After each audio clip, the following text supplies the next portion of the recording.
had a blowout win last night. Caitlin Clark, though, she's been in street clothes for far too long. Missed her 4th straight game with a groin injury, her 9th overall missed game this season. Remember, she missed a couple weeks earlier in the season with a quad injury. Shady, Caitlin Clark, one of your favorite players of all sports right now, of any gender right now. Should we be worried about Caitlin Clark? You got to stop, man.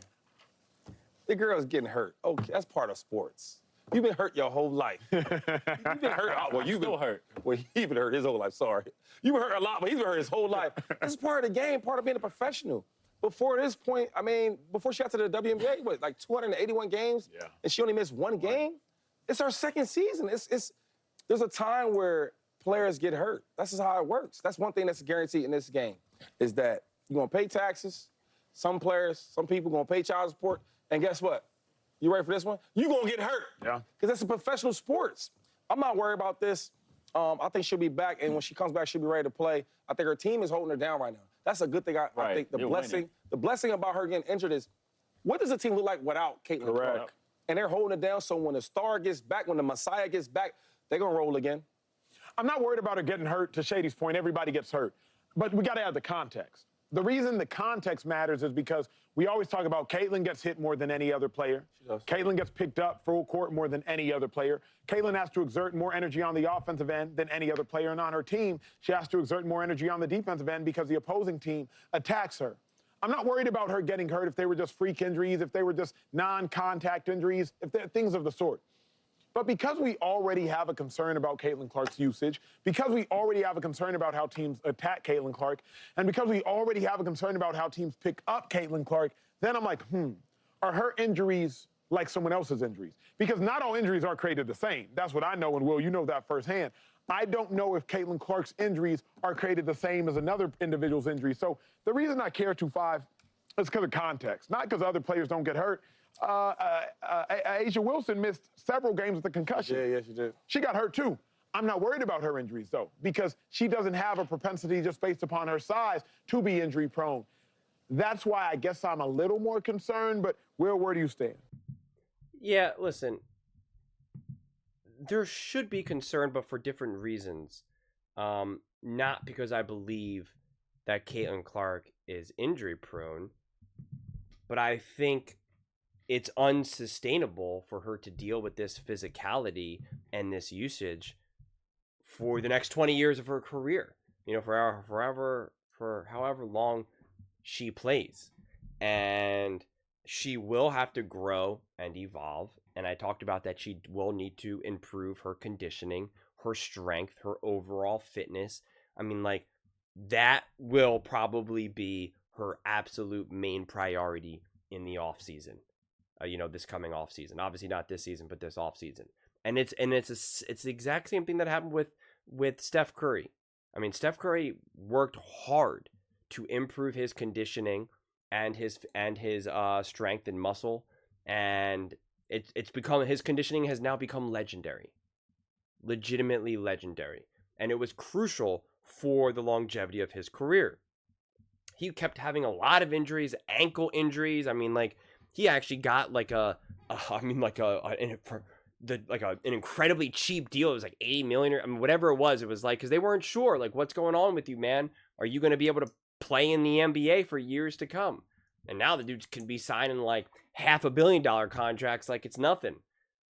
So, it's putting in the work in the gym, in the actual weight room, is absolutely crucial. Yes, there is a difference between men and women in terms of how you can build muscle, but at the same time, the amount of muscle that a woman can gain proportionate to a man is still the same. So women have plenty of runway to put on real size and strength. And no, it's not, because someone said this in the comments, it's going to change how Caitlin Clark plays. No, it's not. It's not how this works. It's not how it works. She's not going to get big and bulky. When you start to use performance-enhancing substances, then yes, you start to get bigger and stronger in a way that your body then is like, kind of like, hey, this is not normal. And so it can throw off your mechanics and can throw off kind of other aspects of your game, I suppose. But if she's just going to just get naturally bigger and stronger and more conditioned, everything is it's all gonna come with her. It's her game is gonna follow suit. It's not like she's gonna start working out more, and now she's gonna, when she shoots, it's just gonna slam into the backboard and just break the glass. Like, this isn't super soldier serum that they're gonna just inject her with here. So it's something that she does need to do. She needs to be cut. She needs to look like the girl in the video game, Abby, I think her name is, in The Last of Us. If you go look up that that character, this is what she needs to look like. All right, that's what I want Caitlin Clark to look like. No joke. I'm serious, man. You need to look at her and be like, whoa, she's not messing around. Because the WNBA is not going to change how they officiate, even though they should. They should be protecting these women. And she's going to take it, man. It's going to be thrown at her for her entire career. They hate Caitlin Clark. They hate her. It's just a reality. They hate her. They're never not going to like her. No matter what she does, no matter how much money she makes them, no matter how rich she becomes, no matter how much she wins, she could be the 10-time MVP, winning, championship after championship after championship. She could be starting nonprofits all over the world, curing cancer, saving children in Africa. It don't matter, man. They hate her because they hate her for reasons that are manufactured and not real. And it's in a way that she can't shed. She can't change who she is, what she looks like. It's not possible. So she will always be resented and hated. It's just the way it's going to be. Her entire career, I'm confident of it. Every single game that this girl plays. So again, it's not even an injury-prone thing. It's just that she's the only player in the WNBA that is playing playoff basketball every single possession of every single game. These other girls are not having that experience. They are not having that experience. That's why it's not sustainable. The playoffs in the NBA, it's not sustainable. It's not sustainable. That's why the games are officiated differently in the playoffs compared to the regular season, because it's not sustainable. I talk about this all the time, and it just needs to keep being repeated again and again and again. It's not sustainable. So she will need to adapt. She will need to get bigger and stronger. The Fever will need to figure out a way around it. She will need to also alter and change her game a little bit, because that is what you do. Steph Curry adapted his game. Kobe Bryant adapted his game. Michael Jordan adapted his game. LeBron James adapted his game. That's what happens. Players adapt and grow and evolve. Same will Caitlin Clark.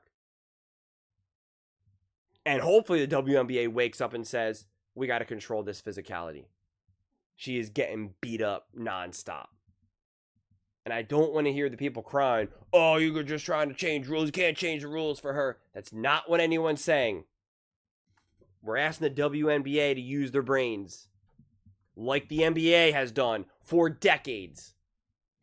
And ask yourself, what's a more successful league, the NBA or the WNBA? The NFL has changed its rules every single season. And now they protect the quarterbacks in ways that quarterbacks have never been protected in the history of the NFL. They protect wide receivers in ways that wide receivers have never been protected in the history of the NFL. And yet the NFL is more popular than ever.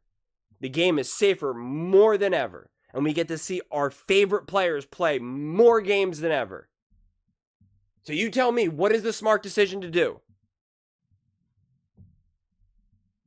Do you want you want to see Gardner Minshew and the Buffalo Bills take on Joe Flacco and the Kansas City Chiefs, or do you want to see Patrick Mahomes take on Josh Allen? Do you want to keep seeing Caitlin Clark sit on the bench because she's injured? I don't think so. Let's use our brains. It's not that hard. It's really not. But those are just my thoughts. I'd absolutely love to hear yours. What do you guys all think about Caitlin Clark? Should we be worried about CC? Let me know in the comments below. I'll read every single comment. So whether you agree with me or disagree with me, either way, let's get in some discussions. Let's get in some fights. But ultimately, let's just have some fun. And please do consider subscribing. We're building an amazing community here, and I absolutely love to see you part of it. I want to build something that we all generally feel connected to. Something that we're really excited to be part of. I think we're on our way to doing it. And please don't forget to give this video a thumbs up, as it really does help with visibility and the algorithm. Thank you so much. See you next time.